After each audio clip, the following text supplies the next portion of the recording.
1, AMILOVA in 2, Watt in 3, TOSHPULATOVA in 4, KRAWZOW in 5, BERRA in 6, BATTELLI in 7. TOSHPULATOVA, the bronze medalist in the 200 IM, 19 years of age.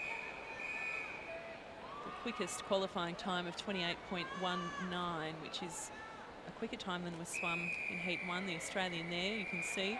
Prue Watt, no medal yet here. She's swimming 5 events. She won a silver in Athens, 29 years of age, so very experienced at Paralympic level competition.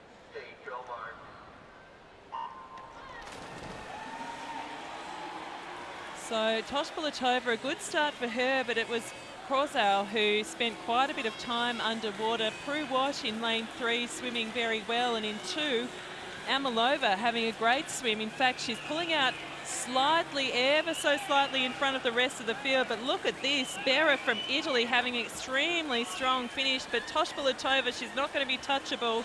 She's going to finish first with a time of 28.21, so quicker than the previous heat.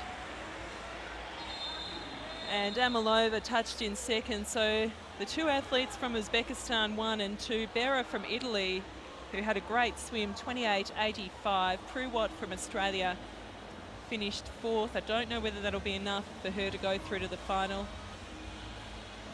And then it was Germany, Spain and Japan. The swimmers all got off to relatively even starts. The best of the reaction times was BERRA. And it was even at the 25-metre mark. You couldn't really split them, but TOSHPULATOVA had a fantastic back end 25 and touching in at the wall first to win that heat in decisive fashion and quicker than the previous mark set in Heat 1. So 28.21, TOSHPULATOVA will see her possibly challenging to swim in lane 4, depending on